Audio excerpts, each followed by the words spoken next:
Hey God's Desire. Hi Diana. How you doing? I'm trying to. Every time I gotta fight with this camera, with this phone. See, I need to. There we go. Okay. All right. Hey, hey, hey. Let me tell Miss Shirley, y'all. Y'all know I watch Miss Shirley before I even start my live. Uh, hey, hey, hey. Tonight I decided to. Well, hello, hello, hello. It's Robin, your glamour planner, and as always, it's time to get glam, y'all, and it's time we learn together. Okay, so we're gonna continue to learn together. So we're learning today. I've decided to combine my Ask a Herbalist along with my we're gonna talk about hibiscus, Jamaican sorrel, and Roselle. Someone asked last week, I forget who it was Roselle and sorrel the same thing? And I said that I know that that Roselle is in the hibiscus family. I was right, but we're gonna correct all of that, and we're gonna talk about it because there's so much confusion about Jamaican sorrel, Roselle, hibiscus. And whether you know it or not, the hibiscus is in the mallow family. I mean, the marshmallow family, the rose mallow family. It is part of the mallow family. And there are some beautiful benefits to it being in the mallow family. I know you know what they are, Diana, but the mallows are an amazing health benefit. And we're going to talk about that tonight. So, let's see. I want to get on my chat because I don't want to get the crazies to start acting crazy in the chat. So I'm going to jump on my live as well, as always, so I can make sure. Uh, but this year I'm trying to see how, if I, how did that do by else? So let's see. So tonight I want to do the Ask a Herbalist, and so if you guys have questions about herbs, we're getting it is becoming fall, and last week was so much fun. Thank you, Diana, always, and thank you to everybody that helped in the comment section and everything last week, and actually for every week. You always help me, Diana, so I appreciate you for that. Where it's fall, and last week we made a cough syrup, a herbal cough syrup, and I gave it to my granddaughter who had a cough. Her allergies, my other granddaughter nose was running, so I gave it to them. I gave it to them for 3 days. A teaspoon a day was enough. One is 4 and one is 7, so a teaspoon a day was good enough for them. If their cough is really persistent and hard, causing them some discomfort by coughing, then I would up it to 2 teaspoons per day. But it should work very well for kids, especially. My granddaughter didn't like it. She didn't like the clove taste of it, cinnamon taste of it. So I tricked her. I made her think that I was pouring it in the cough syrup that her mom gave her. So I made pretend that I was giving her the same syrup that was in the cough syrup that her mom gave her, and I ended up giving her the cough syrup I made. So they're a little picky. My grandchildren are very, very, very picky. So what's going on, God's Desire? Y'all see I'm repping my team today. This is my t-shirt for the night. I'm repping my team. Y'all already know what it is based on the color. So y'all see number 1, Mr. Jalen Hurts. So what's going on, guys? Desire.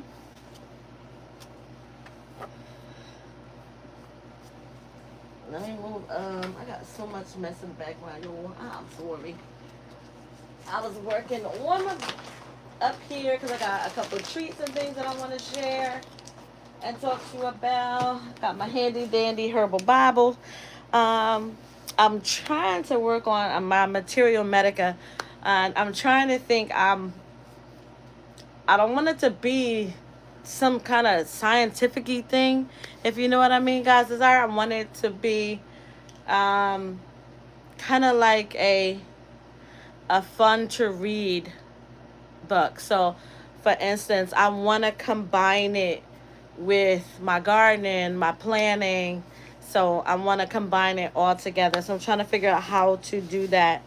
They at the library they have people that come in and teach different classes and stuff, and they have one um, on how to write a book. So I might do that class, and then I got invited to teach a herbal class at a holistic health and wellness workshop that's coming up, a holistic health and wellness expo coming up in Cherry Hill, New Jersey. So I'm trying to think what I'm going to do for it. I'm excited, but we're going to see what happens. We're going to see as I work out the details for that. Yeah, it's really nice. It is people in the herb family, holistic health and wellness, herbalists from all over that's part of it, and it's so nice. It's really nice. I'm sorry. I'm looking at my oh my god, y'all. I'm ready to cry. My money tree plant and the leaves are just falling. Oh my goodness. I'm sorry. Let me step out a second. Let me. I don't like this. Why? I have a green thumb and this is irking me, y'all. Look at this. All of these leaves are dead or dying. Hurt my heart. So, anywho, hurt my heart. And I was gonna up plant it, up pot it, but someone said not. Someone in the comments last week said do not up pot it because it likes to be cramped up like that. And the thing about it has new leaves forming on it, but I'm trying to figure out why it's.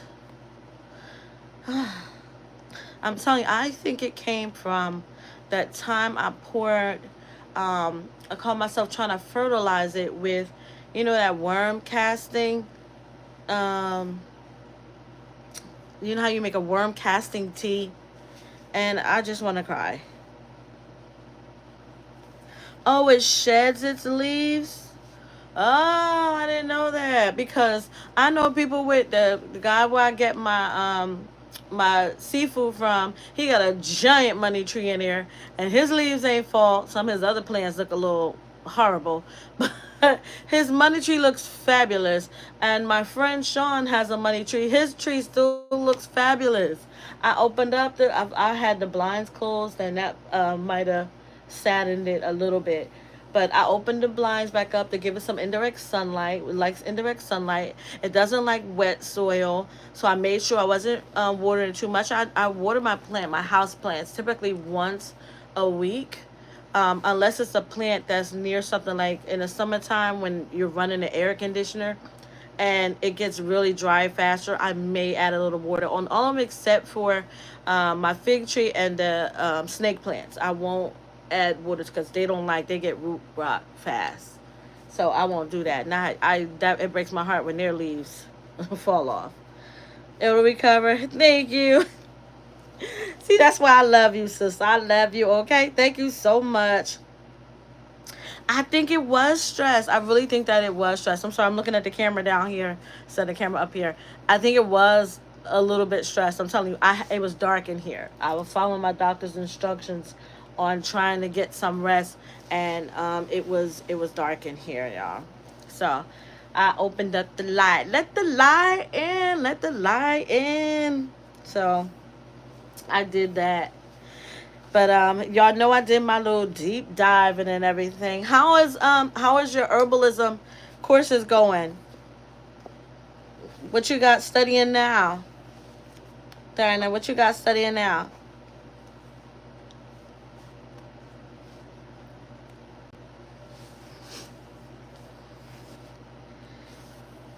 I'm ready for my next class. Oh, you on break? Yeah, me too. I am. I'm trying to do. I've been working on my shop. I already have my.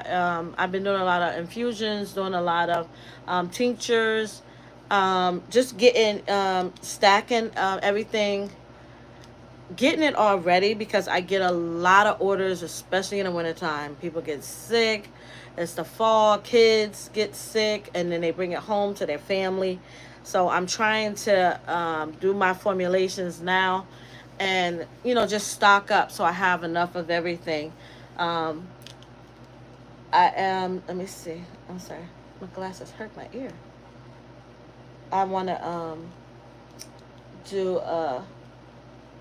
I need to make a run, go catch up with my mentor, because there's some. I need some black cohosh. I need. I'm sorry, my glasses, they hurt my ear. Let me see. Ouch. It's the braids. Don't mind me. It's the braids. Um, so I wanna. There's some things I need to stock up on. I need some black cohosh. I need. Let's see. I did a beautiful greens. Oh, my garden. I harvested one of the big tomatoes turned red. I harvested today. I'll post a picture of it on my Instagram. How's your gardening going?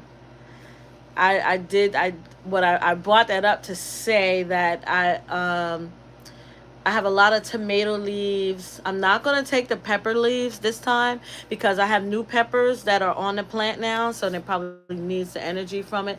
So I got a bunch of new peppers that I grown, which I'm excited about because something had tore them leaves up, y'all. Around the time when I found those little slimy little worms. But let me see. And what else? The tomatoes I harvested today. Some green onions I harvested today. And I also stop. I have to stop using the and. I also tomatoes, green onions. I watered the garden. We're supposed to get a little bit of rain tomorrow, which is cool. But I had to get out there and water anyway because the tomato leaves was like hanging over. They did not look good at all. So let me see what else. Um, let me see what else is in that garden. Oh, you know how I did I did a video updating my garden, and it's gonna be funny, y'all, because I had to go back in and correct it. I thought it was cucumbers growing on my. It may still be a cucumber. For some reason I'm thinking it's a squash. It's a little prickly at the bottom where it's growing at, because actually I seen some more that were pollinated, so I actually got a couple, and I end up getting another eggplant, which I'm excited about. Those long eggplants, and it looks so good. That plant is so strong and it is tall. Yeah, wait till y'all see the video when I post up the video. It's really really tall, but that eggplant looks really really good. And there's another one on there, and it looks like a baby one is forming as well, which I'm excited about. You found the squash bugs? Oh my gosh. My garden is stressed. The tomato plants, they were all leaned over. They was doing the lean back like Fat Joe, okay? They was doing the lean back. And I was like, oh my God, let me just give them some water. And I poured extra water just because I wanted them to have plenty of water. And I'm hoping that it rains tomorrow, because if it rained, that'll perk them up. Even my basil was so limp. I was like, oh my gosh. So I put a lot of water on the basil. Do you let your basil, all my basil has flowered. They have all flowered, except for my big pot, my basil big pot that I have.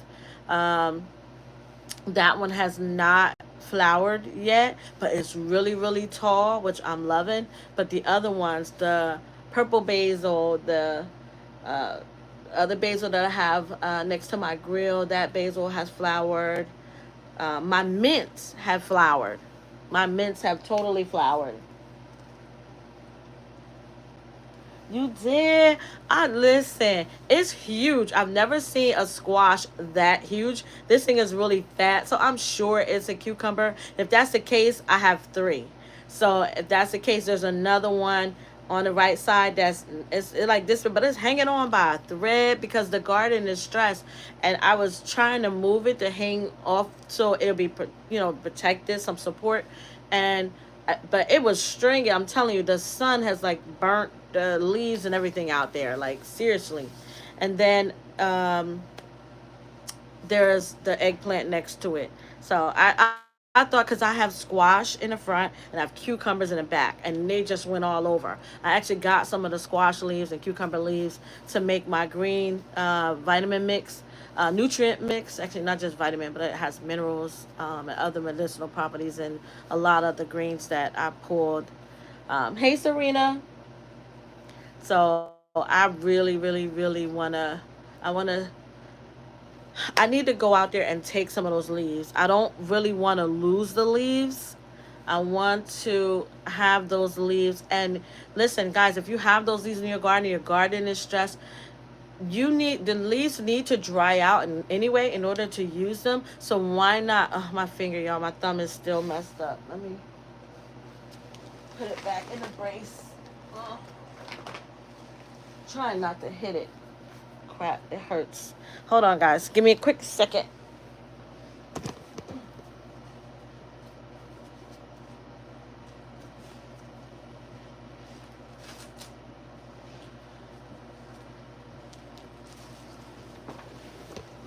I thought I could do this without the brace, but my hand hurts for some reason. Because I got all this stuff up here. I keep hitting my thumb. And it hurts kind of bad. So, forgive me, forgive me, forgive me. Uh, so I'm excited about it. So I'm going to go out there and I'm going to harvest the greens. So again, why let them die and fall to the ground? Now, if they're in a bin and you want to use them for as mulch to give back mulch to your garden, if you want to use it to give back as a fertilizer, natural fertilizer to your garden, that's great. Like you could definitely do that. But I say, hey, make a nutrient mix. Dry those leaves, the leaves that are beneficial, the leaves that have health benefits, dry those leaves and add them to your green nutrient mix that you want to make and have. You can use it in soups. You can use it to season meat. You can use it in smoothies, drinks. You can make tea with it. I'll show you my little tea. To my tea tonight is actually hibiscus. Actually, sorrel. Let me see. So I'm gonna show y'all my hibiscus. So I got hibiscus right now. I have more than this in my garden. Let me see. I don't know if I didn't miss anything. I found a. Oh, you found a pumpkin, Serena.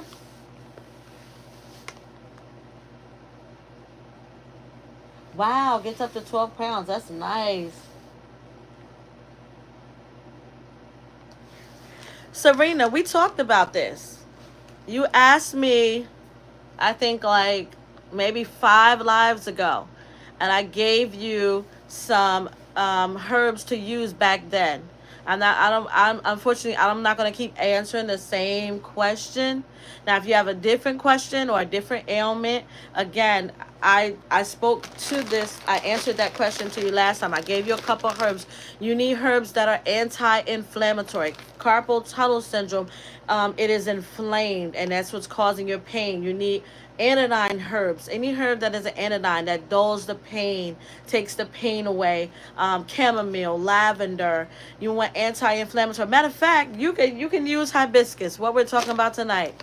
You can use hibiscus. You can use chamomile. You want relaxing herbs. Again, you also said you take medicine for your carpal tunnel. You've had surgery. You met with doctors over it. So based on your medicine, speak with your doctor. Ask them about taking anti-inflammatory herbs. Anti-inflammatory herbs will help reduce that pain and swelling that is being caused by your carpal tunnel syndrome. and make sure that you speak with your doctor because you don't want it to interfere with any medication you're taking. Okay, so that's as far as I'm gonna go with that because you asked that question before. Yeah. Yep. So these are, I'm gonna show you. So I am drinking sorrel today. Um, I'm drinking sorrel tea, but in my sorrel tea, I also have basil, lemongrass. I have Jamaican sorrel, lemongrass, and basil tea. That's the tea that I'm drinking tonight.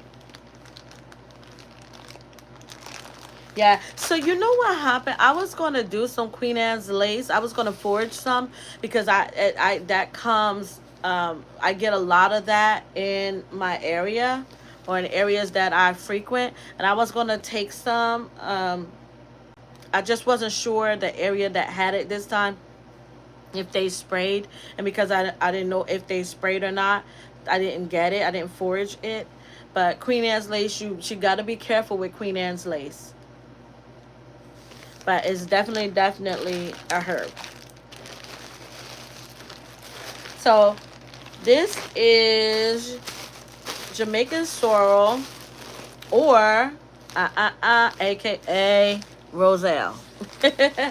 Since we're talking about hibiscus tonight, Serena, you can definitely drink hibiscus or Roselle tea. You can drink Roselle tea, Jamaican sorrel tea. Guess what? It's all the same thing. Jamaican sorrel, and I'm gonna say this. This is our saying for tonight.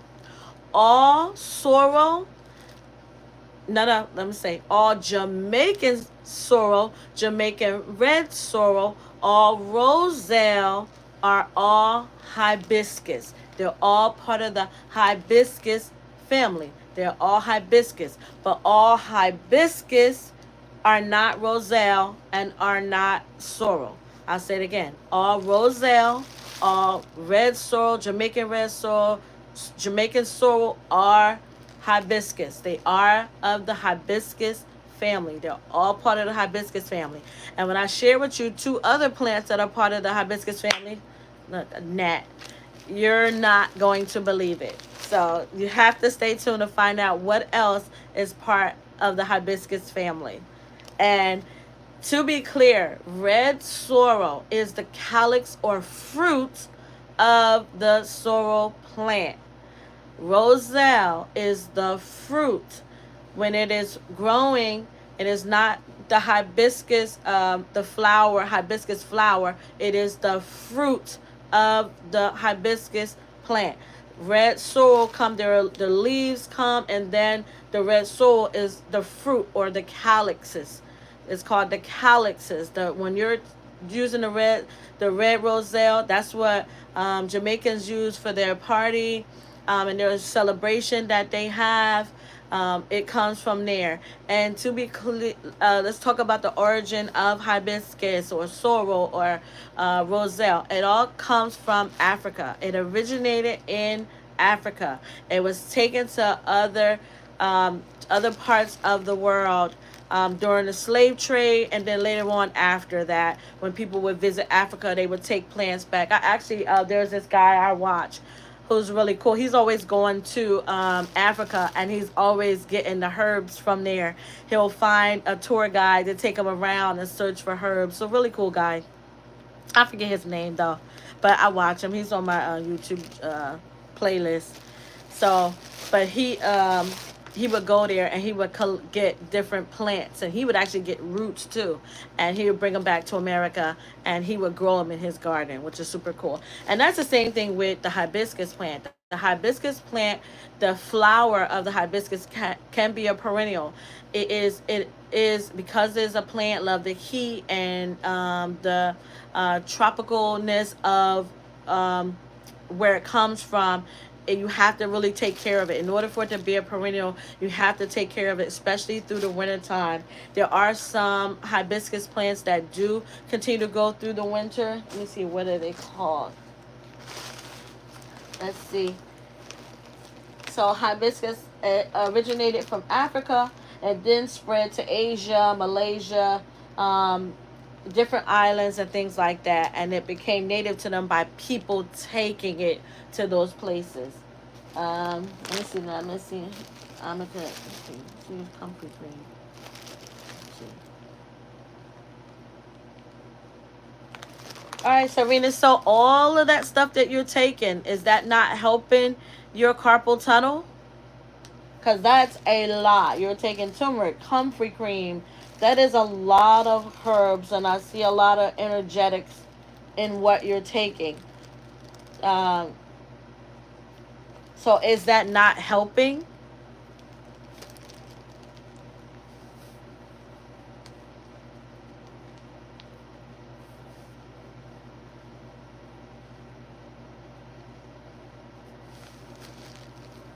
That's a lot of stuff you're taking. I'm surprised the comfrey is not helping with the pain. I'm also surprised the turmeric is not helping with the pain.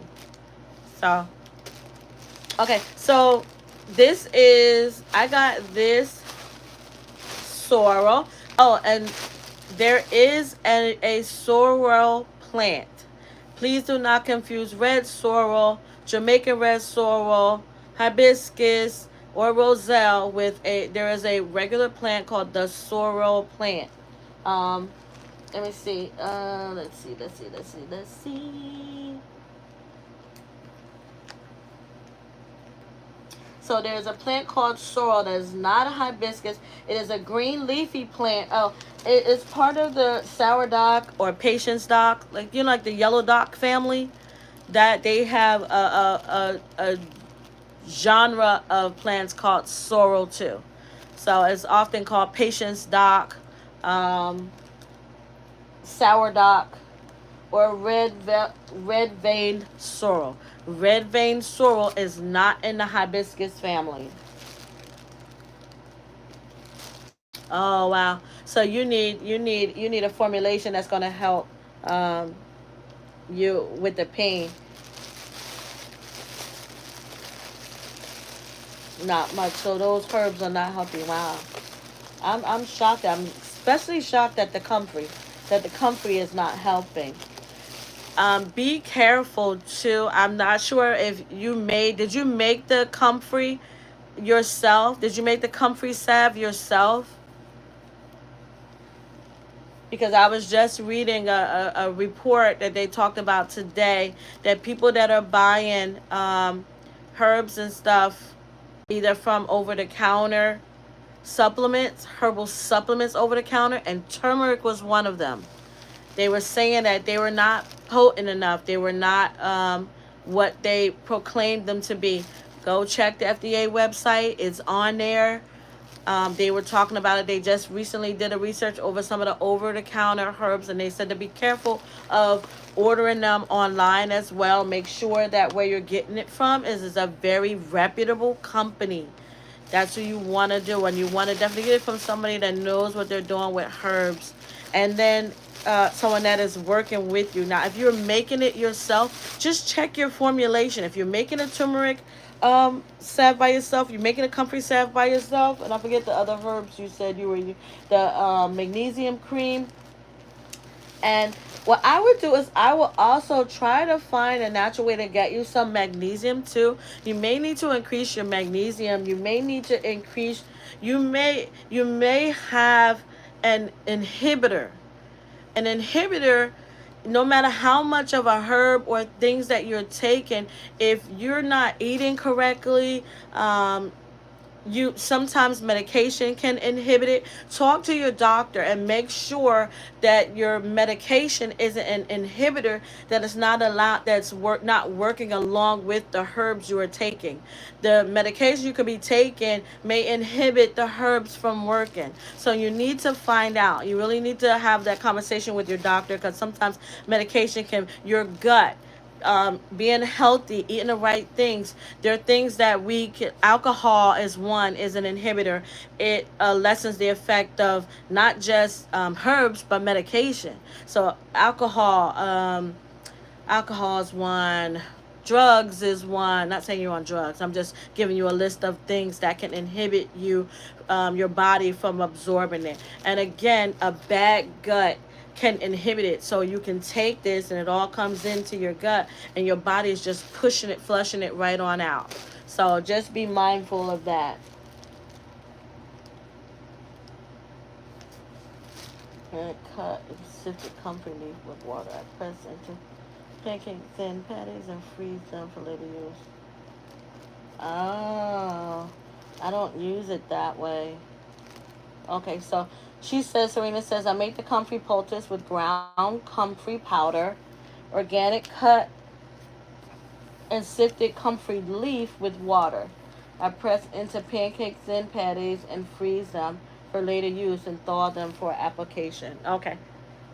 So then I would check what else is going on. Again, have a conversation with your medical provider to just make sure that any medications you're taking doesn't inhibit it or is not working in conjunction with the herbs that you are taking. You definitely have to let your doctor know that you're taking herbs because you don't want to have any contraindications. Okay? Again, this right here, this sorrel I got from the Spanish market. And I buy it all the time, guys, because I'm obsessed with hibiscus tea. It's one of those generally safe herbs to take. So I have a lot of it. My grandchildren love it. So I have a lot of it too because I love it. This is the one from the Spanish market. And it comes in a big bag like this. They make smaller bags, but I always ask for a big bag. And then I think you guys seen this one before. This is the one I got from the African market. And if you get a chance, go and check it out. Check out the celebration that they have with the sorrel in Jamaica. This is funny because I've never read this before. So I'm going to show y'all. This is called the Dablini Sorrel Organic 100% natural sorrel. See that there?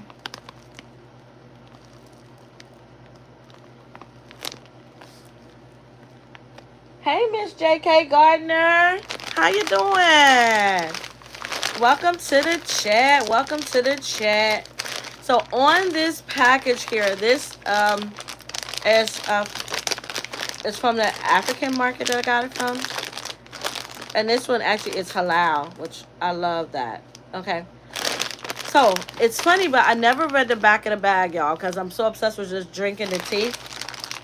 But on the back of the bag, it says, and this is, and I don't think I have this as part of my notes, but it's good to know. It says, sorrel prevents diarrhea and constipation. I didn't know that part. Prevents numerous diseases that I know, like cancer, diabetes, heart disease, and more. And we'll talk about that. Raw sorrel cures hemorrhages, chronic catarrh, gonorrhea, urinary tract infections, and scurvy. I'll say that again. So raw sorrel cures hemorrhages, chronic catarrh, gonorrhea, urinary tract infections, and scurvy. Dried sorrel leaves are used for the treatment of seasonal fever, itchy skin, and ringworms. Fresh sorrel leaves, so that was dry sorrel leaves, so it gave us the different versions. Dried sorrel leaves do the cure the itchy skin, ringworms, and fever, seasonal fevers. Fresh sorrel leaves are diuretics and have blood cleaning properties. Good to know. It says extracted juice can be applied to boils, malignant tumors, and indolent ulcers. Do your research. I'm just telling you what it says on here. It says that consuming sorrel regularly can rid you of jaundice and kidney stones. So, it's good to know. Good to know. I didn't have that in my notes. I don't think. No. Didn't have the jaundice or the kidney stones.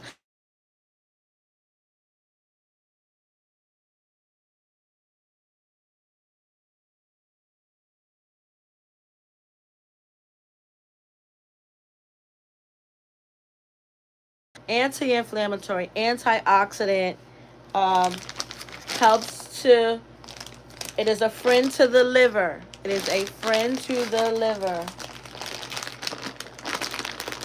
You need to post this overnight while sleeping. So it is a friend to the liver. So let's get into some of my notes. If you guys have questions, please don't be afraid to ask the questions in the comments. We got y'all. Um, so again, Jamaican sorrel, Roselle are all part of the hibiscus family. They are all hibiscus, but not all hibiscus are sorrel or Jamaican sorrel or Roselle. Okay.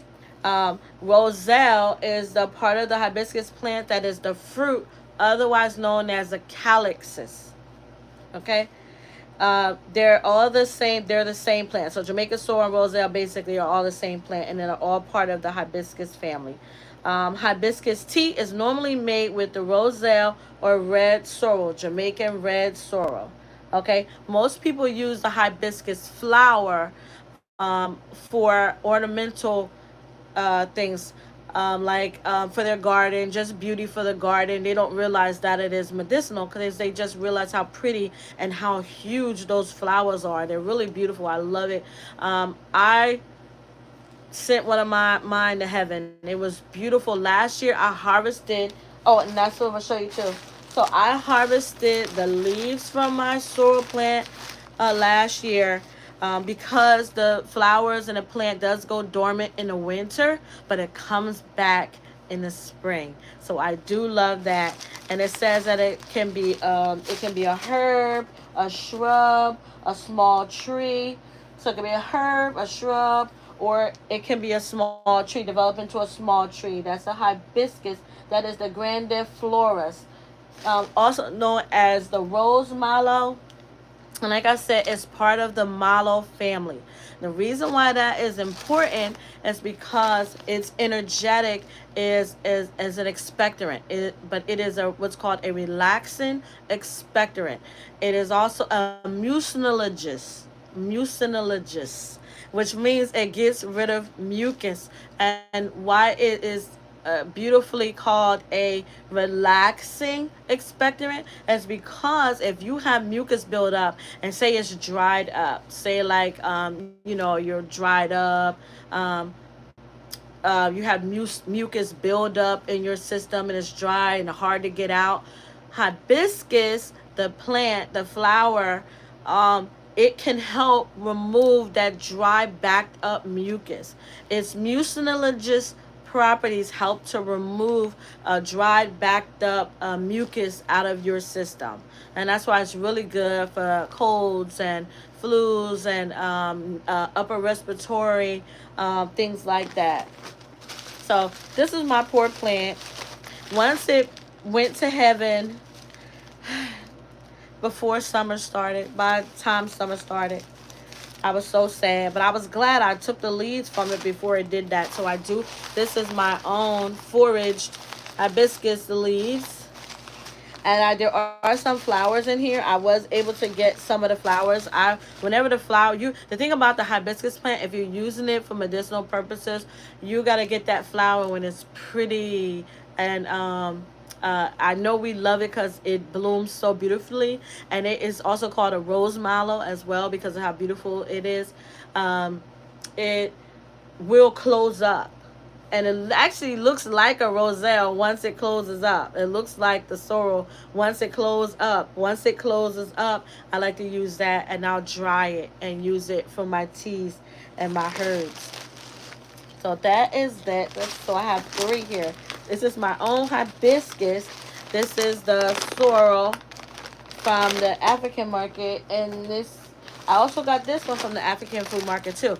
This is the sun-dried white hibiscus flower. So like mine. And this is also just the flowers as well. See, it's similar to like mine that I have here, except this one is the white one.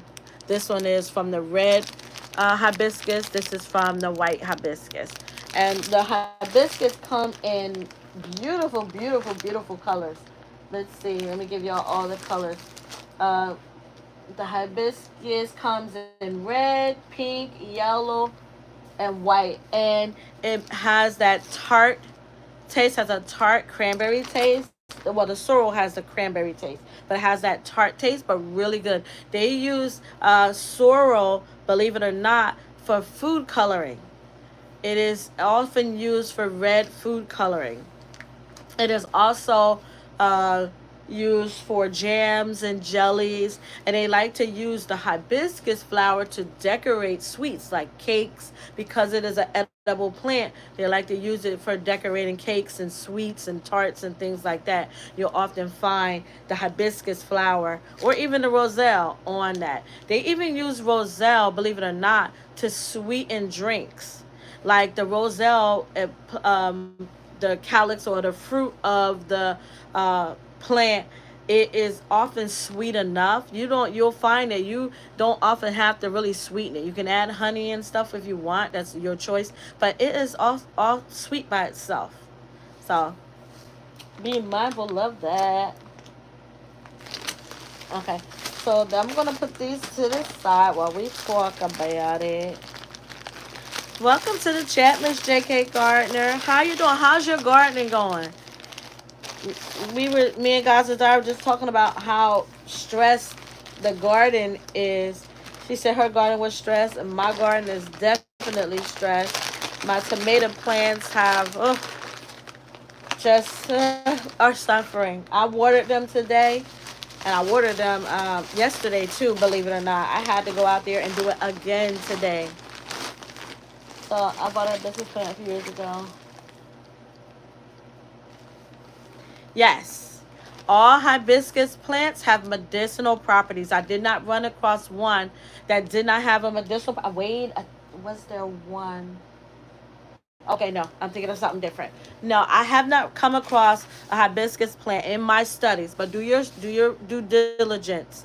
That does not have a medicinal property. There are some that are grown in different places, so you want to be mindful of that. But I didn't run across one that does not have a medicinal property. But listen, there are over 200 varieties of hibiscus. There's over 200 of them. So be sure of the one that you got. Um, if you just do a search on YouTube, you'll see that there is a lot of people growing sorrel, Jamaican sorrel or Roselle, like different ones. There's Chinese sorrel. There's, I think, Hawaiian sorrel. There's different sorrel and roselles that are being grown. I think I was looking at one gardener. What is his name? He was referencing Miss Linda, how they had two different types of hibiscus. Um, he had never heard of the one she had, and his was different than hers. Let's see.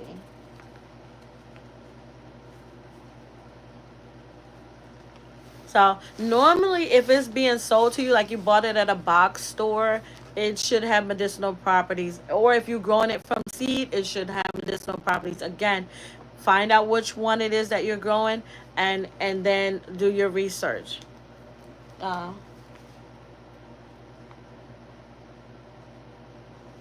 Listen, I went out there and planted garlic today. I planted garlic, let's see, Monday, and I planted garlic today. I planted garlic all around. All around. I had a bunch of cloves of garlic, and I planted them all around. I planted the garlic. My carrots took a hit, y'all. They suffering because of the extreme heat. Um, Let me see what else is out there. My basil is amazing. Basil's amazing. My mints are amazing. The rose bushes, only two rose bushes uh, recovered. The other, I have about maybe six rose bushes out there. Only two of them really recovered. The rest have leaves on them. They just did not give me back any more rose flowers. And I really need the rose flowers. But what I'm going to do is I'm going to wait and get the rose hips from it. If it's not going to give me any flowers, about October, my roses will give me rose hips. And I will harvest them. So they're phenomenal. The store bought garlic. I bought some organic garlic from the grocery store, from the farmer's market. and I'm using that. It's so funny, right? I filled my bucket up with water, right? And I had these extra garlic cloves. And what I did was I dropped them in that water. I was just using them to, to just scent the water that I was going to go out into the garden, because I have mosquitoes like crazy out there. And I was trying to keep the mosquitoes away with the smell from the garlic, hoping that the garlic would infuse with the water really good. By the time I came back the next day, do you know I went back and even the sleeve of the garlic started to root. They all grew roots.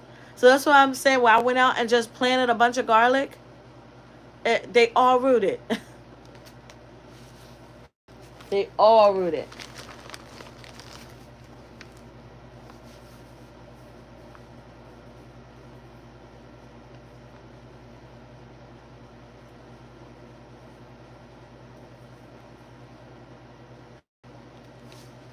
Thanks, God Desire.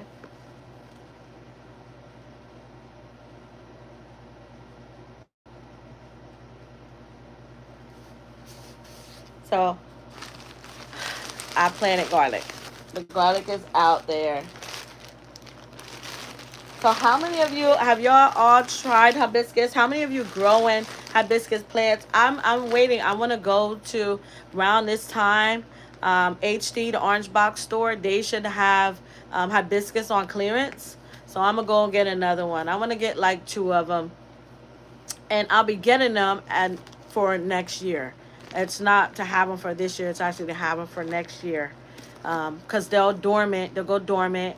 The leaves will stay on it. I won't take the leaves, the last leaves off of it. I'll leave the leaves. I got it, leaves already, and I'll have it for next year. Those flowers are so beautiful. To me, they're more beautiful than roses, and I've seen some beautiful roses, but that hibiscus flower is just beautiful.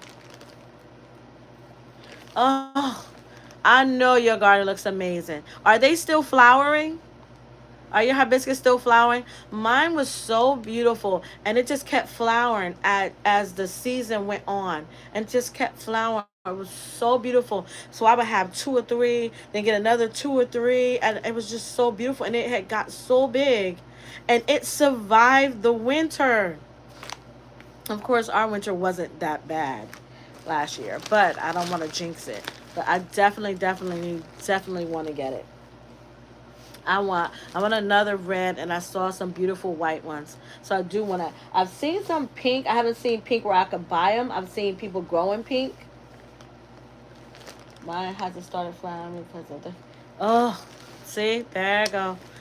Stress is the word for gardeners. Okay, if you have high heats, if you are in an area where you got high heat, honey.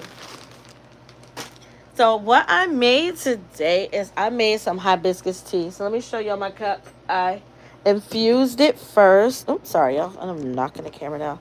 So I infused it in. My cup today is by Ray Dunn, and it says relax, because because I'm doing a nighttime live. I always think of us just chilling and relaxing. So that's it for tonight. So I'm gonna strain it, and I'm gonna. Jamaicans, they add wine to it. They add alcohol to it when they have their celebration, and I just have plain. I'm gonna put mine on ice, and I'm gonna sip it and show y'all.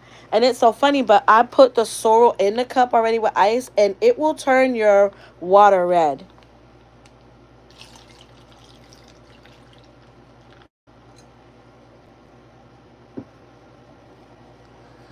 So no alcohol, guys. I'm sorry. Just sorrel. I made an ice sorrel today.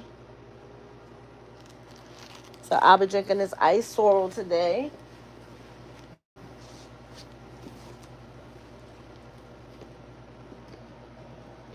Anything else going on in the garden? Let me see. You got three small plants.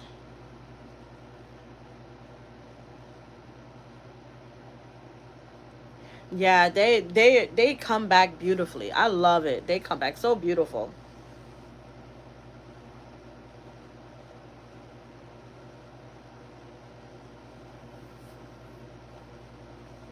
Y'all, that's good.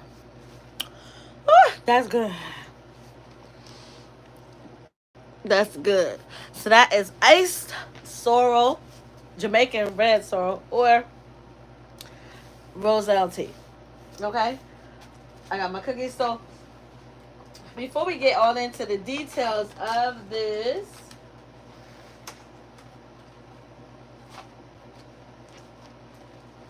I want to show y'all. Where is it? Where's my paper bag? Y'all, look, I'm losing stuff. Okay. It's my huge book.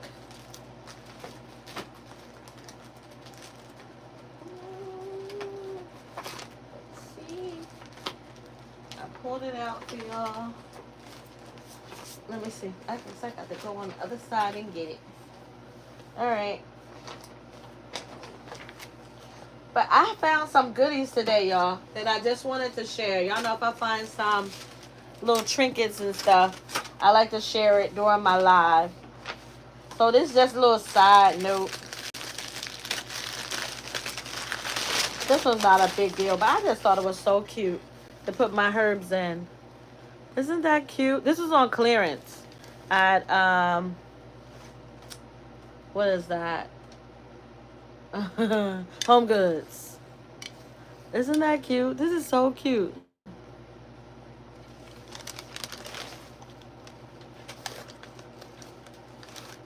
Oh, you lucky.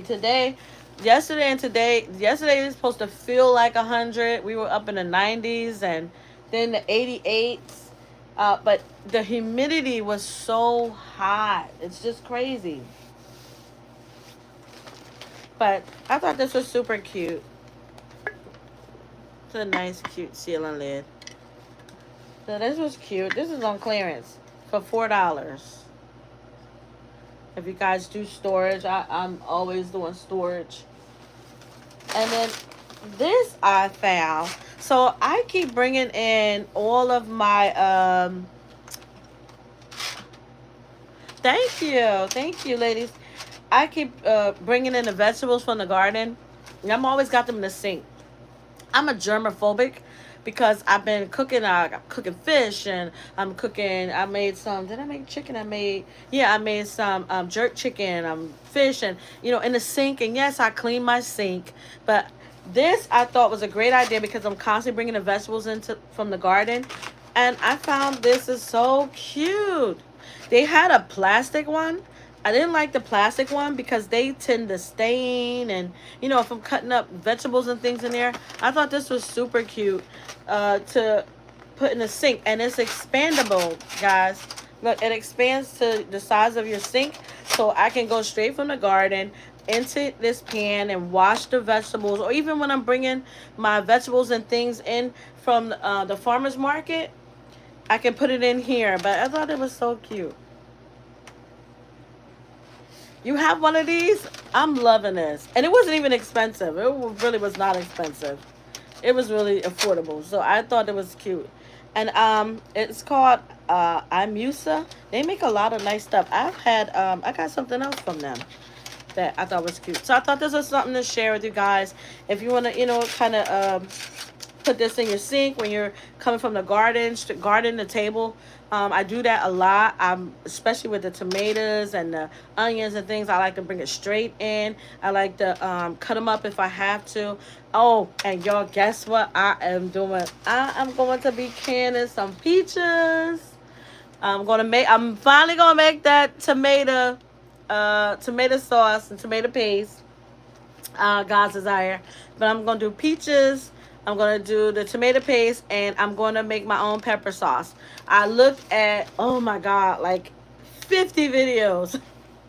I looked at so many videos on how to make your own pepper sauce. And one of them was Hands in the Dirt. He did a video like a year ago, maybe a couple years ago.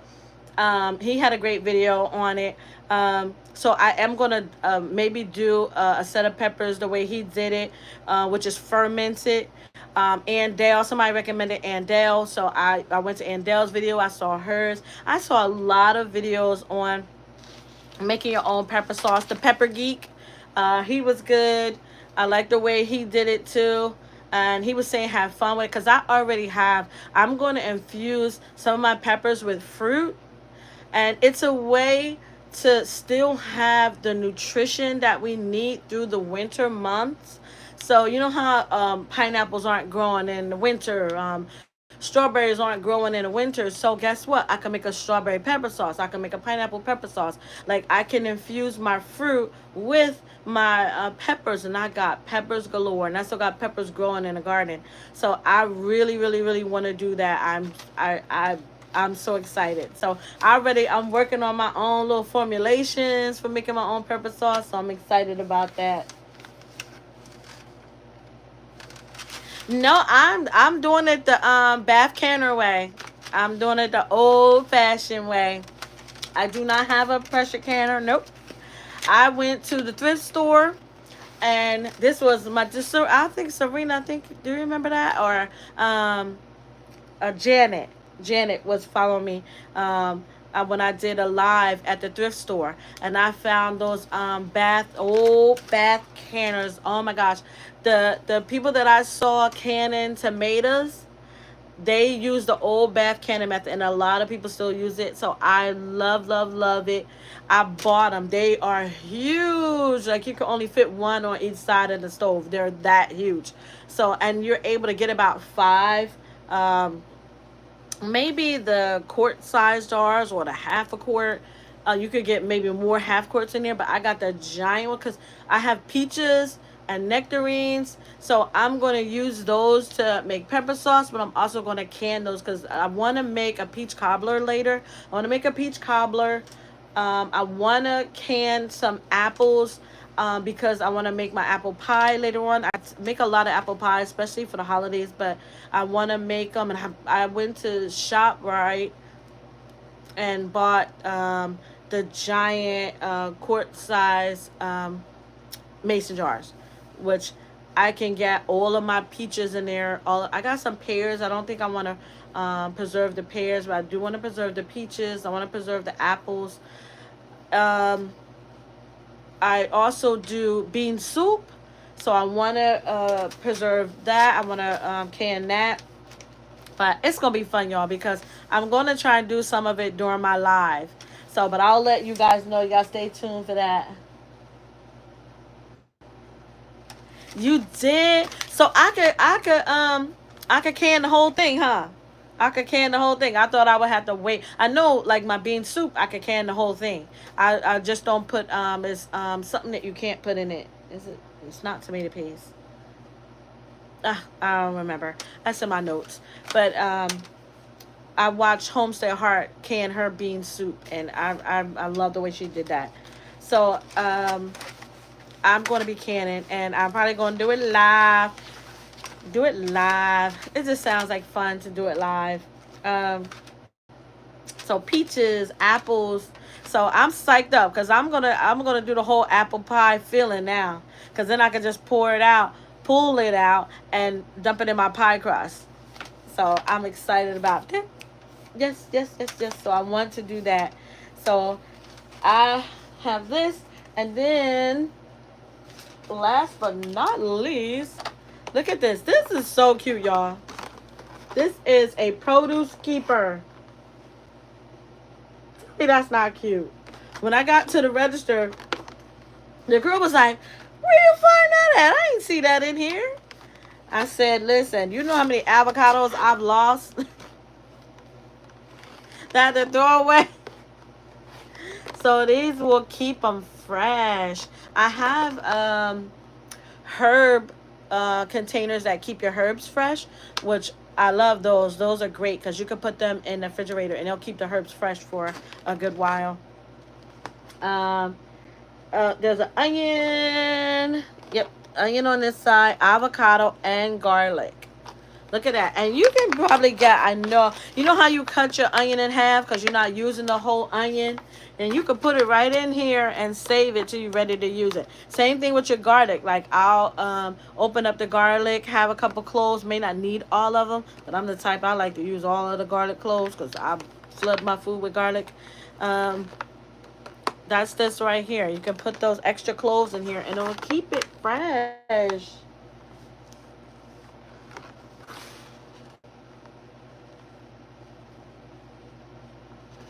No, Miss J.K. Gardner, listen, that water bath care method is super cool too. Listen, guys, decide which one do you use? Do you use the water bath canner or do you use the pressure canner? You probably got a pressure canner. But the water bath canner is so easy, so easy. As long as you got your tools, um, for it, you to lift your jars in and out, and you're fine. I'm telling you. A mosquito bit me, y'all. It's driving me crazy. I went outside and I thought I was truly covered. And then I seen my hand, right, the glove moved up and a bug tried to fly right to that part of my hand. And I pulled the glove up, pulled my sleeve over it like, oh my gosh. They could smell blood. And I don't have my, actually I do have I have a plantain spray for bug bites. It says after you get bit by a bug, and it'll stop the itching.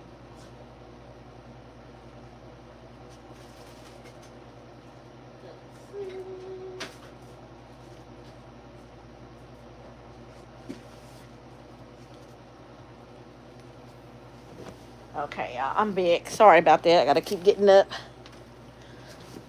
I'm on this side of the room, so I'm just gonna use a little bit.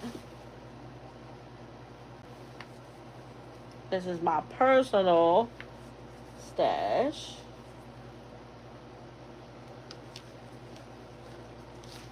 I haven't gotten bit in a while by a mosquito. So this is just my plantain tincture that I use for bug bites. This is my hibiscus iced tea.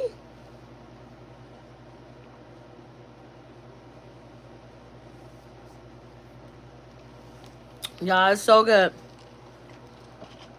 Hibiscus tastes so good. What did Diana say? She said which canner she got. An electric canner. Oh, okay. So I saw one of those to order on what's his name site? Let me begin with an A. I saw one of them that you could pop, do something to the lid and it'll seal it for you, like a electric sealer for your mason jars. I saw that. I started to get that, but you know, nostalgic sake, I got the water bath canning, and they are giant and they're big. But I'll show you guys when I do the peaches. I think that'll be fun.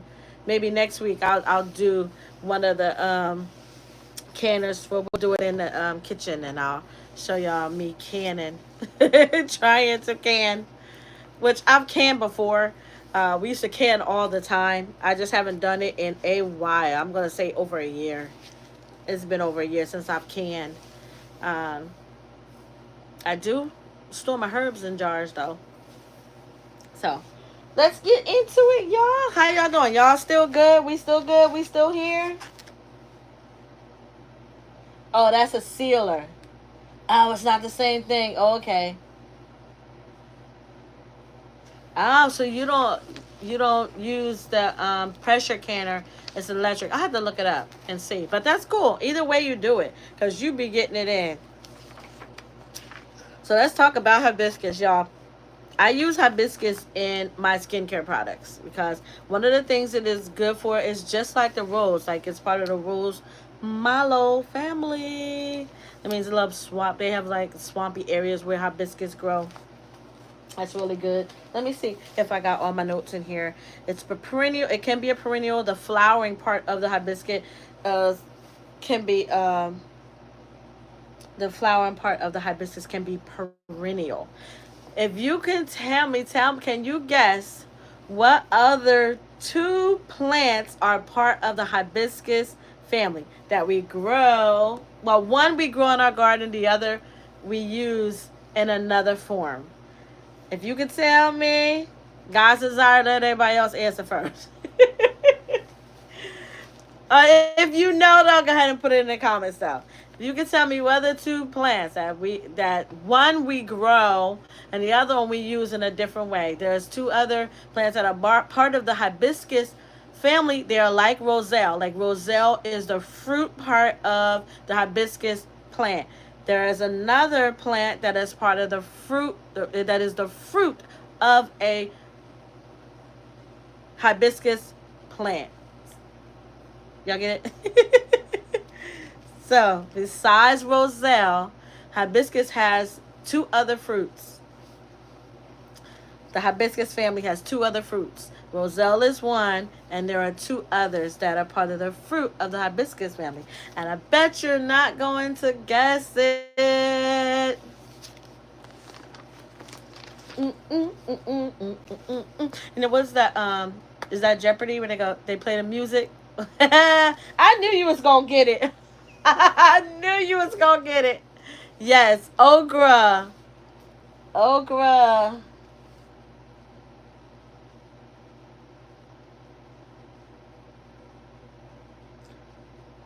I have a food dehydrator. Did you ask me if I have a food dehydrator? Oh, I didn't even see that. I do have a food dehydrator.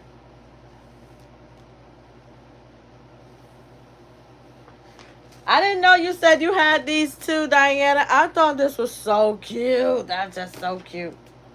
So cute. I am, it's so funny. I am like this stickler, like my fruits and vegetables and stuff. I have containers in the refrigerator where the fruits and vegetables go. So it's like storage um, in the refrigerator, even though like I have drawers where I can put fruit and things down. I also, because of the things I'm growing in the garden and things that I purchased from the farmer's market, I tend to put them in containers inside of the refrigerator as well. So this was just, that was just right along with it.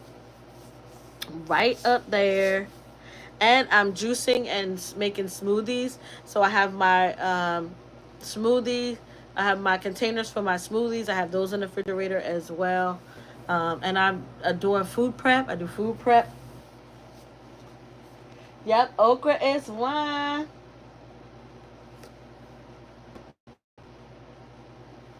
Well, it is a, so for instance, Roselle or Jamaican red sorrel is a part of the hibiscus family. It is a hibiscus plant. It is a plant in the hibiscus family. But when you eat the roselle, it is the fruit of the plant. It is not the actual leaf and the flower. It is the fruit of the plant. Like some plants that bear fruit, hibiscus have fruit bearing plants. One of them is roselle or Jamaica red sorrel. The other one is okra. Okra is a hibiscus plant, but it is a fruit. It is a fruit bearing plant in the hibiscus family, just like sorrel is. It is a fruit bearing plant in the hibiscus family. It is actually a fruit. I don't know if everybody knows, you may think it's a vegetable, but okra is actually a fruit. Okay? And and the other one is da da da da da da. Y'all know? Da da da da da da. It's how we get cotton. The hairy seeds, fiber. They're the fiber that make up cotton. That's in the hibiscus family. So the cotton clothes that you wear come from a plant in the hibiscus family. So anything cotton that you wear, it comes from a plant in the hibiscus family. Those hairy seeds that form the fibers to make cotton are a hibiscus plant. It's actually called a fruit too. Believe it or not. Oh no, it's the seeds, the hairy seeds. Excuse me, the hairy seeds that make up the fibers that we make cotton with. So, bet y'all didn't know that one. So we get okra from the hibiscus family. We get cotton from the hibiscus family. We get red sorrel. We get roselle from the hibiscus family. Okay. And let's see what else did I have on here. I already told you its origin. It blooms from the spring to the fall. Bloom starts to bloom in May all the way up to October. Spring to early fall. And there are some versions of it that bloom all year long. There are over 200 species in the hibiscus plant family. Okay, there's over 200 species. Okra is a species of it. Roselle is a species of it. The cotton is a species of it. It is used for many, many culinary purposes, but it is a ultimate vitamin C. It is very, very high in vitamin C. You know how I think, I forget who was on there. We were, Broke Farmer was talking about the citrus and how, they had the vitamin C. And I was telling him how peppers got more vitamin C than citrus fruit. Well, hibiscus plants are very, very high in vitamin C too. So if you want to get your vitamin C on, get you a hibiscus plant, okay? High in vitamin C. High in antioxidants. Antioxidants are the part that fight free radicals in the body, that helps keep cancer from growing. So they fight free radicals, or the parts of the the organisms in our body that can cause cancer. Put it like that. I'm going dumb for some reason. Um, Anti-inflammatory. The reason I told Serena to use hibiscus, because it is anti-inflammatory, highly anti-inflammatory. So that means that it lessens pain. Anything that's inflamed. Whenever you have pain in your body, something is inflamed, and you need an anti-inflammatory. That's why they give you aspirin, because it originates from an anti-inflammatory herb. So you want an anti-inflammatory. It is, I told you guys how it is a relaxant expectorant, because it can remove backed up mucus, dried up mucus in our system. It helps to expel that out. It is part of the mucilaginous family, where it just expels mucus. Okay, let me see. I told you it's part of the mallow family. That's the part of it that's the expectorant. Um, be careful. There is one plant called the sorrel plant. It's part of the dock family. Sour dock, patience dock, all of those is part of that. It is not just used for sweetening, sweet things, but it's also used for food coloring, which was a big thing. I like it because when I'm making my skincare products, the reason why I use it in my skincare products is because a lot of people will use dyes that contain cancer-causing chemicals or agents in it, and they know it because it says it on the package. It is why I got into skincare, making my own skincare products, because they use products, beauty products, cosmetics are one of the highest forms of how we get cancer in the body, because those chemicals in there feed cancer cells. Okay, a lot of chemicals. I'm not saying all of them, but do your research on the products that you use, because the cosmetic industry is under a lot of overhaul, because of they cause a lot of cancer in people. So do your due diligence, do your research. So hibiscus is not only great for skincare products because it has the vitamin C, but I use it also for the coloring of the products. It is used for its red coloring. I'm not sure if I can use the pink. Let's see. Let's see. Should be able to use it because it says hibiscus period is used for its coloring effect. Once you put it in something, it turns the color. Normally they use the red for food coloring. Well, let's talk about sorrel first, okay? So it says it gives relief from skin disorders. Oh, I do have that, such as ringworm, itchy, and dry skin. Remember I read that on a packet? I haven't looked at this in so long. And that's a shame. But I know that it is beneficial. But I'm talking about sorrel right now, okay?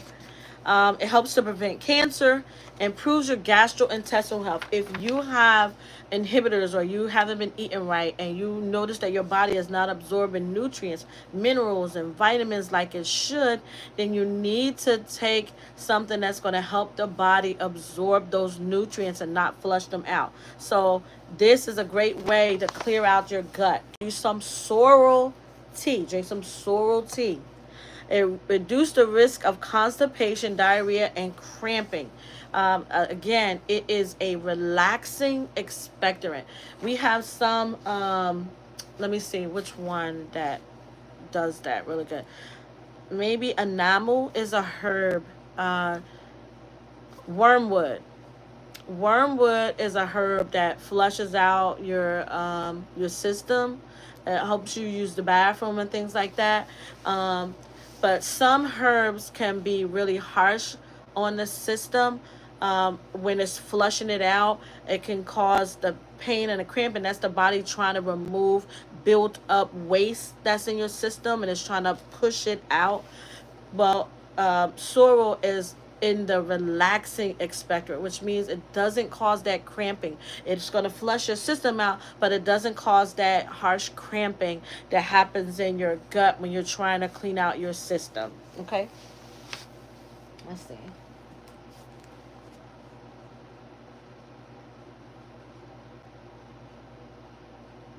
That was a cute one.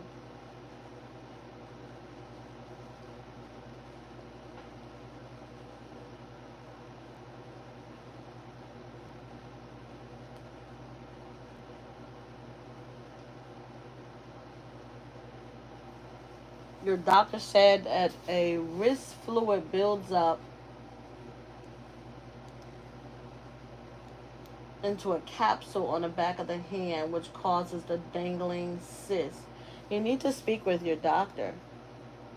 They didn't give you anything for that. They didn't tell you how to stop that fluid buildup. Because I'm interested in what's causing the fluid buildup. There's something that's causing the fluid to build up.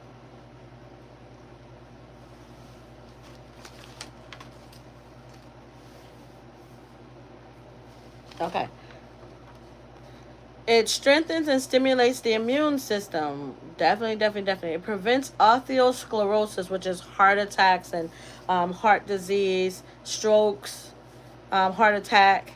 So it helps to prevent that and improves the condition of diabetes and boosts heart health. So it lowers blood pressure. It helps. It is anti-diabetic, so it helps keep diabetes at bay.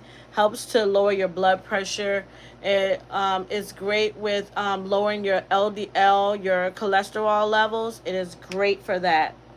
Um, it is a diuretic. Again, a diuretic is one that stimulates the kidneys and your whole system to flush itself. Your kidneys, your liver, your pancreas. It's a diuretic. So it's in the diuretic family. So it stimulates urination, cleanse it. That's a diuretic. That's what diuretic does. Improves the condition. Oh, boosts eye health and prevents macular degeneration and cataracts. So it's great for eyesight. So carrots aren't the only thing that's great for your eyesight.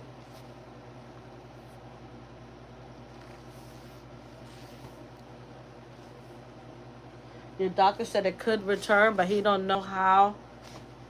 I'm I'm I would have to do research on that, Serena. So you said I'll go through the notes and see. So it's a cyst on the back of your hand. It comes from fluid buildup in your wrist. Do they have you on medicine that prevents you from holding water? Because it sounds like you're holding water. That's the only thing that I can think of. The body is, you're holding water and it's building up in that particular area.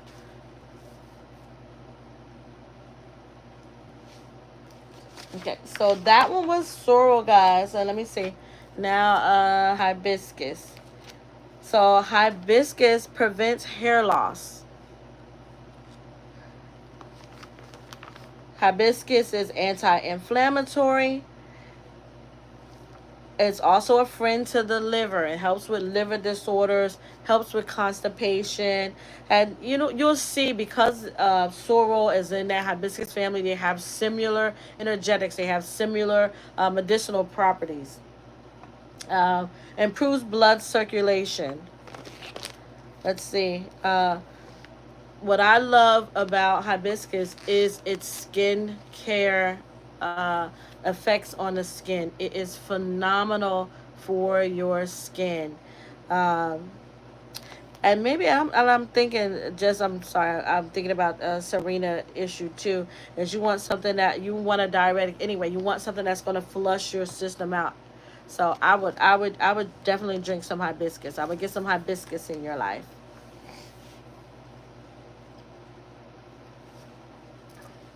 Okay. There are a lot of people that their body holds water, so they're on a lot of medication that reduces that. Right. Thanks, God desire.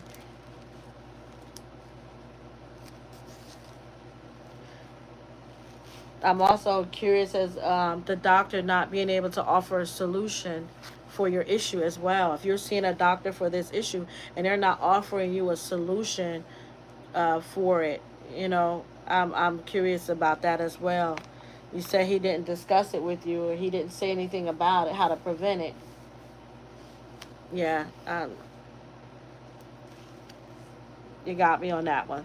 You may need to just sit down. Why don't you should sit down with an herbalist. I know you go on a lot of different channels and things, and you hear a lot of things. You need to sit down with one herbalist and let them formulate a blend for you that will address all of your issues, because it sounds like you have a lot of stuff going on, and you want something formulated for you where you're not all over the place trying to take this and that and everything.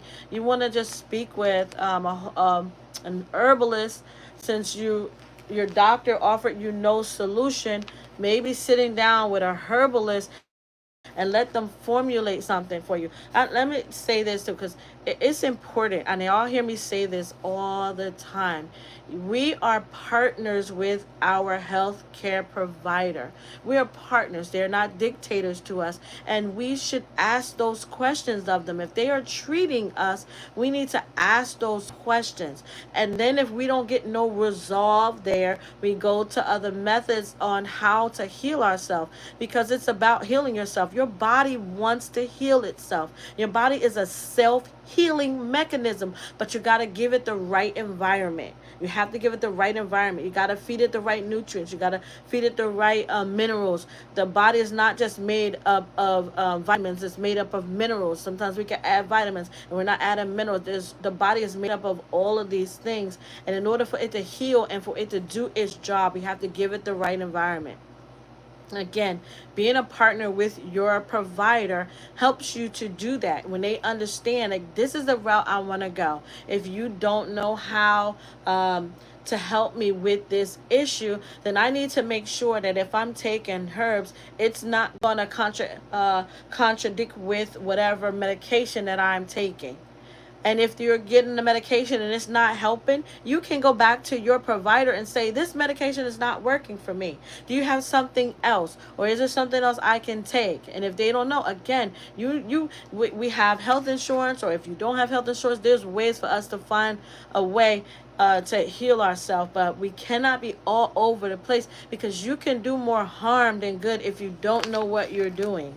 If you're taking a lot of different things, and I know we want to heal, we want to get better, maybe you need to speak with one professional and let them sit down with you, go over everything that is ailing you or causing you a dis-ease, and you want to find someone that can formulate something that's going to help address your issues. And again, a lot of times, sometimes we want to take one issue at a time. Let's heal that one issue, and then let's move on to the next.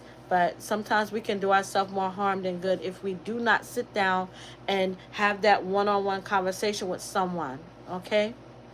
And I'm not saying that you are and what you have may be working, but in the comments you said it only helped a little bit. So again, you may need to sit down with a provider, or with a herbalist, or with someone. So go back and sit down with your healthcare provider. Say, hey, you didn't answer this question, or you said it may come back. How can I prevent it from coming back? Is there something I'm eating, something I'm doing that is causing it? You want to know you want to get to the cause of the issue. And like God's desire said, you may need to drain your lymphatic system, which is why cysts are growing. Your lymphatic system may need to be drained. It may need to be cleansed out. So definitely, definitely, and then I'm curious because if your medication could be causing you, are you doing your due diligence and looking up your medication, seeing if what the side effects are to it? You definitely want to do that, okay? Because that's important. I've seen some of the herbs and things that you're taking, and they're great herbs, but if they're not helping you, you need to try something else. But you need to get help with it.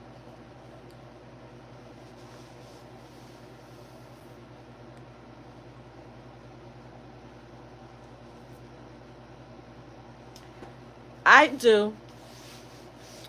Um, J.K. Gardner, I use the leaves as in the same way. I do. I know that when it is flowering, remember all of the medicinal properties is at that top of the plant. So that's the leaves, the stem, the flower.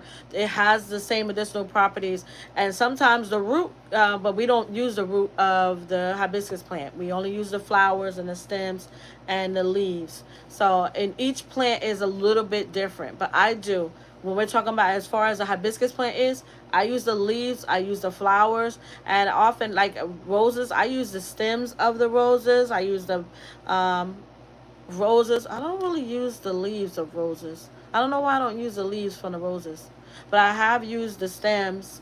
But you can use it. Its medicinal properties are its medicinal properties. It's just that whenever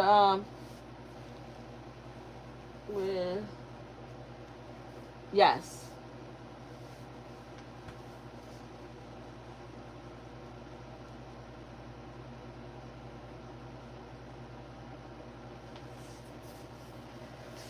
Tea tree is a whole nother.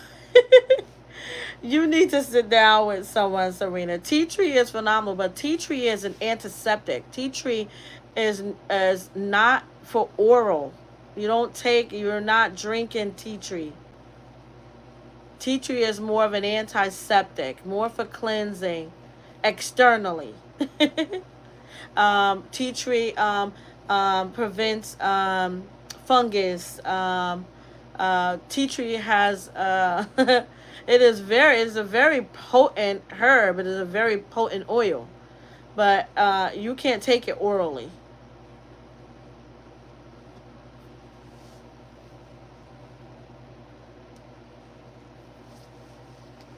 Right.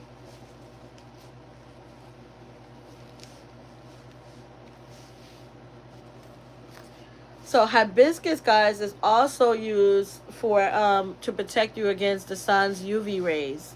I don't think I mentioned that. It's great for protecting the skin against UV rays. You know how we go and buy sunscreen and all of that? You can make your own sunscreen with maybe infusing the hibiscus in some oil, and you'll have your own UV protection. But it also protects against dust, pollutants, free radicals, and disease. While we talked about the diseases, and it is also great for, I said it increases the blood flow. Um, it's great for itchy skin, things of that nature. So one of the things I will infuse it with, I'll infuse my hibiscus with my rose because they have similar properties. And there is a rose mallow plant that is of the hibiscus family, and it's a rose. So uh, I've used them together. Well, tea tree, look it up. Tea tree is a phenomenal herb too. It is a great herb, but it is used externally. I have used it in my skin creams. Um, Let me see, tea tree. Tea tree has a lot of medicinal properties, but look it up. It is definitely external. So maybe I don't know if you're looking to use it as part of your lymphatic draining, but you wanna look it up like God's desire. Say do your research on it. But tea tree is phenomenal. I got about maybe 3 bottles of tea tree around here. I love tea tree. It's very good herb, but very potent. So you sometimes it's best to infuse it with other oils because it is very potent. You feel the effects of tea tree when you first put it on your skin.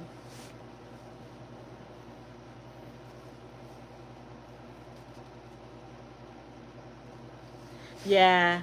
I would get one. Get there is plenty of books out there, Serena, on herbs. I have this one book that I love. It's called The 100 Medicinal Plants. It's a phenomenal book. See if you can get it. See if you can order it online. Order you a nice herbal encyclopedia. I from Barnes and Noble. I got at least 5 books from Barnes and Nobles on herbs. My 100 medicinal plants I got from Barnes and Noble. So check them out. I love Barnes and Nobles.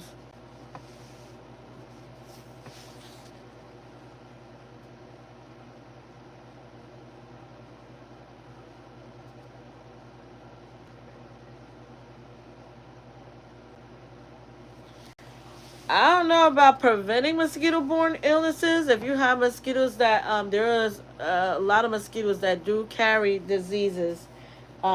I don't know about preventing them. I know that you can make your own bug oils or bug. Now the what I use just now is simply a plantain tincture. The plantain tincture is for after you get bit. It so once we get bit by a bug, if your body responds to it, swelling, itching, that means you're having an allergic reaction to the bug bite or bug sting.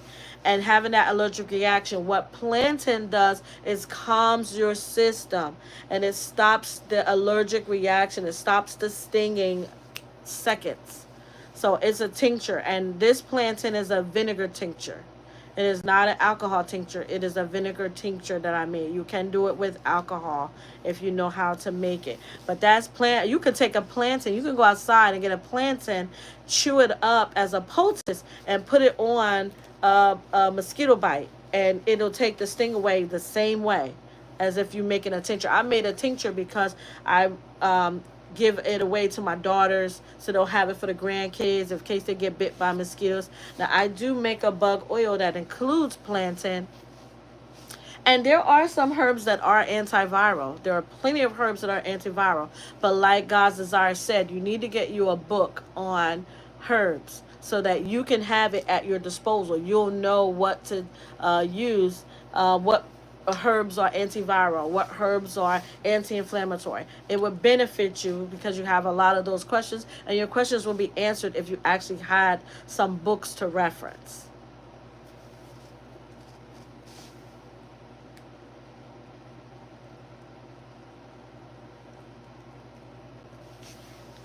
I don't know about bee balm, not off the top of my head. I can look it up and get back to you. But I don't know about bee balm. I don't have that one out right now. Are you asking is bee balm good for mosquito bites?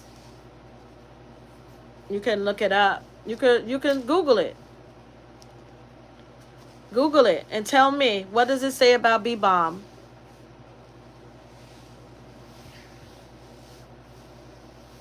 Only because I'm talking about hibiscus tonight. Tell me what does it say about bee balm. I don't have bee balm out, so I couldn't tell you about bee balm right now. Bee balm, I believe bee balm in the mint family. Mint is used to repel insects. So if it's in the mint family, it's used to repel insects. So maybe you can use it and as to make your own insect repellent. It just depends on how you're going to make it. Whether you're going to make it a tincture, whether you're going to make it an oil infusion. But I believe bee balm is in the mint family. But I'll have to get back to you on that one. You know, I'll get back to you. If you ask me a question and I don't have an answer, I will definitely get back to you. But I believe bee balm is in the mint family. And normally things in the mint family, they repel insects. So if you're looking to make you an infusion with it or a tincture with it, then definitely by all means you can add it. I use mint all the time. I use mint in mine. and my infusion that I make to repel, what I do is I'll put it on my skin before I go outside into the garden, and it keep the smell itself is what keeps the bugs away. Basil. Basil is a great bug repellent. They don't like the smell of basil either. Bees love the basil plant, but mosquitoes and them, they don't like the smell. Plants with that heavy scent, peppermint, spearmint have really, really strong scent. Basil has strong scent. Onions have a strong scent. Garlic have a strong scent. You can make it with so many things.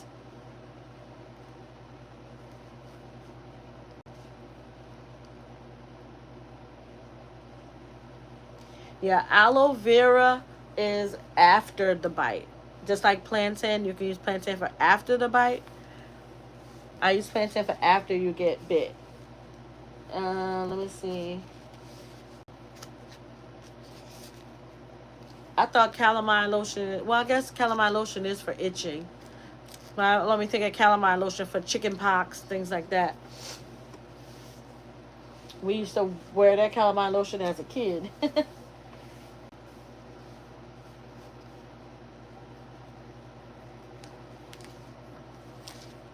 Anything else? Any more questions? What are you guys growing for the fall? What have you guys planted so far for the fall garden?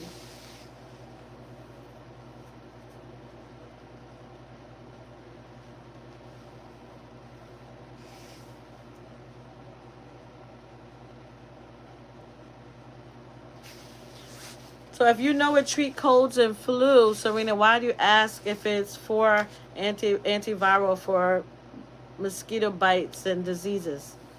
If you already know what it's for. Oh, you must have Googled it.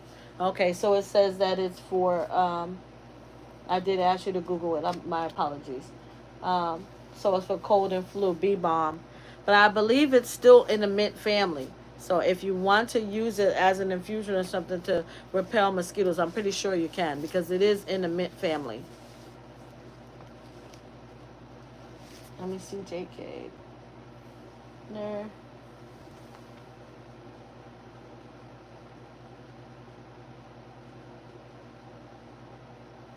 Yes.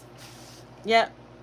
You can dry. I would dry the leaves because most only time you can fresh herbs is when you're making a tincture. But if you're making an oil infusion for it, you can definitely use the leaves for it. Definitely use the leaves for it. Let's see.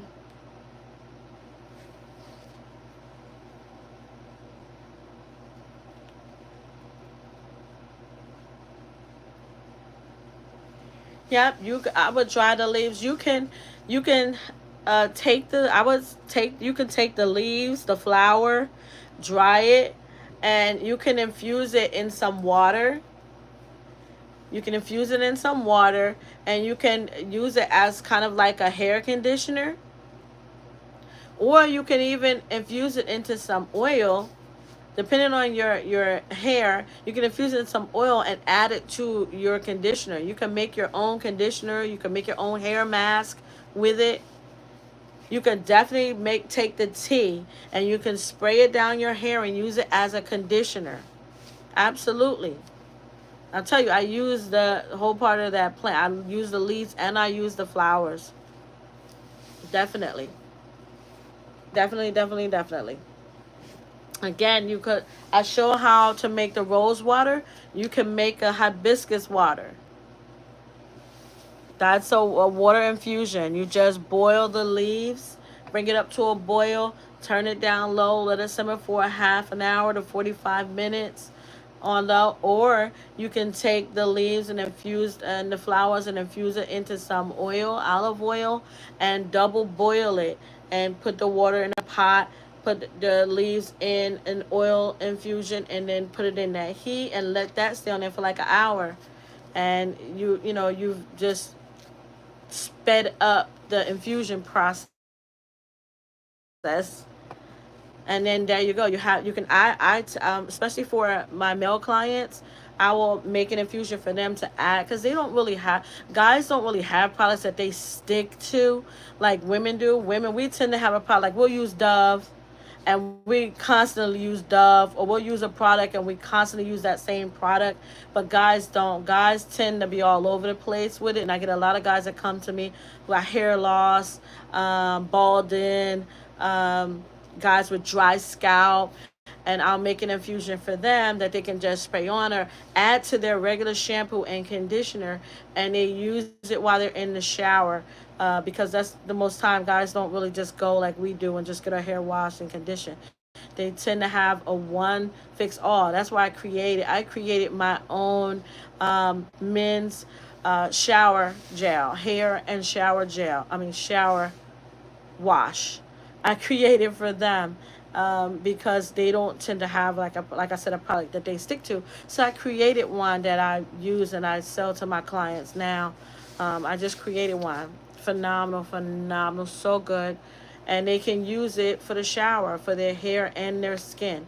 And remember, your skin is one big organ, like it's your biggest organ of your body, and the nutrients that are needed are the same nutrients that are needed for your hair, your skin, and your nails. That's why you see when they sell those vitamins, the hair, skin, and nails. I used to be big on that, going running to that red pharmacy and getting my hair, skin, and nail vitamins. I used to go faithfully, and then found out that they don't. It's not that much in it, and I could create my own vitamin C and collagen, booster collagen, by using fruits and vegetables, drying them out and using them to create my own uh, skincare products and hair products that had collagen based off of plant based. You can get all of those nutrients by plant based instead of chemically synthetic versions of it. And that's what had got me, because a lot of them were synthetic versions of vitamin C and things like that. And I moved away from that to creating my own line.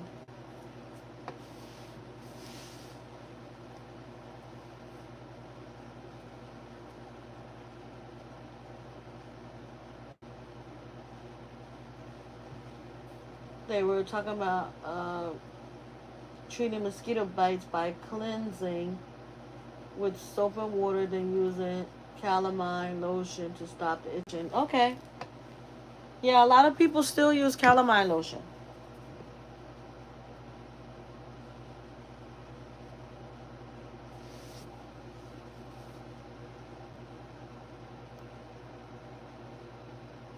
Oh, that's good for you. Good. You cured your own bald spot. See? Whatever works for you. Whatever works for you. That's good to know.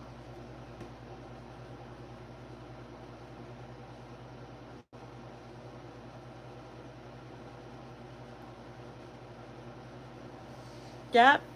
You could spray. I have a rose water I made on a live. If you could check out that video. I did a rose water live, and I spray that every day on my face. I spray it because it is a great toner. Rose water is a phenomenal all natural plant based toner. No chemicals in it, just the natural properties of those rose petals. And I spray it on before I apply any skincare products that I have. I spray it on before I even put my shea butter on. I spray it on, and then after I put it on, I spray again, because it is that refreshing, and it opens up your pores. Oh my gosh, it is so phenomenal. The rose water, I can't tell you enough. But I have a rose and hibiscus water as well. So that's my tip. I told that before to you guys. I told y'all I made a rose and hibiscus. We briefly talked about hibiscus a little while back. But yep, I have used both of them before in my products. So you're gonna love it. You, especially for the scalp. Our scalp is craving water. We don't give it enough water. So our scalp tends to crave water. It's dry because of that. And then some of us may have an oily scalp. and it'll help with that as well. So you can try the hibiscus, dry it, infuse it, put it in some water. You can make a tea out of it and drink it. I would drink it as well as use it as a spray on conditioner for your hair. Even while I have braids, I spray my scalp because I also use oil on my scalp as well. So I'll spray the rose water in my hair as well, just to keep my scalp moisture, having some water in it as well. Because sometimes people who get braids, it'll be so dry and we haven't added water in it. But I'm constantly, I'll spray the rose water or even use my oils for it. I have a hair oil. My daughter has a hair oil line too. That is great. Let's see. I'm trying to make sure I get it. Um,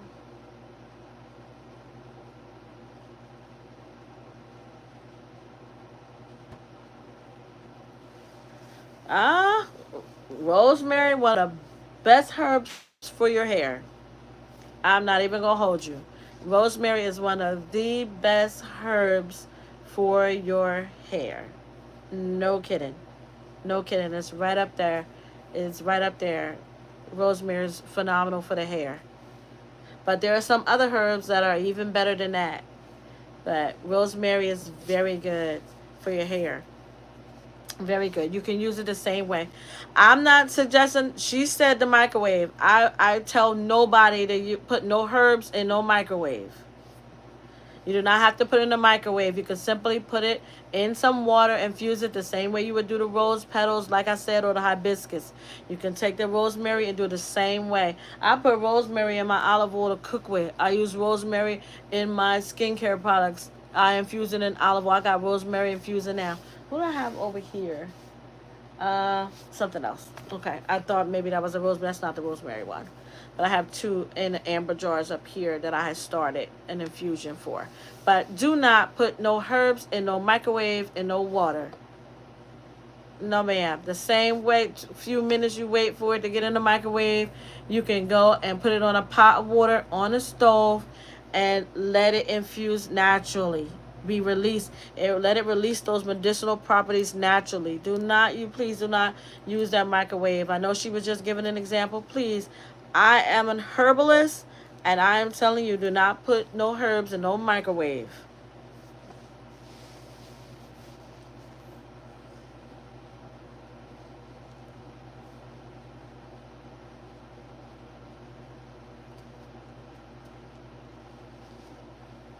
I don't know why your picture is blurry, Serena. You might want to refresh your camera, refresh your phone, however you're looking.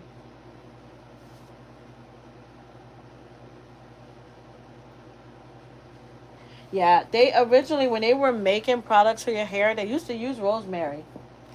A lot of what do you call it?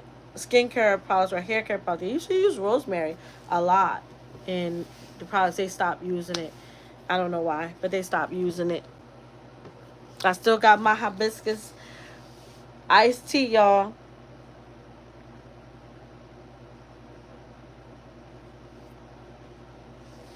It's still sweet. And I only put honey in it. But rosemary is very good for you. Very good for your skin. Very good for your hair. Especially the hair. Rosemary is very good.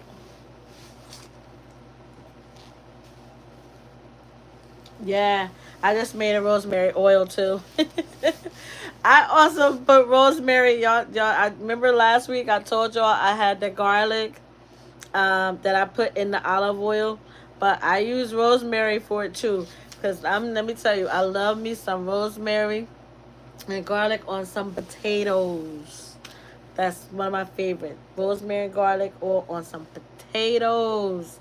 I love it. And you don't even have to put the rosemary in the oil. You can just put the rosemary on the chicken. You can put the rosemary on your potatoes and let it cook that way. But remember, if you're using herbs in the cooking process, always add the herbs last. You don't want them to be cooked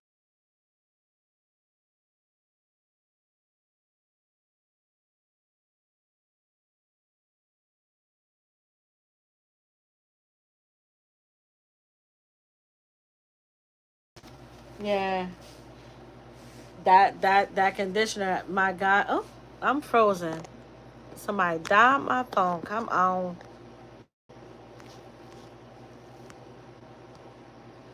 I'm frozen, y'all. Look at that. Somebody called my phone.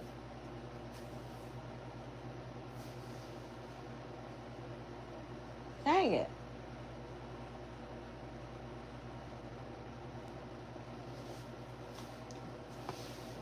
Look at this.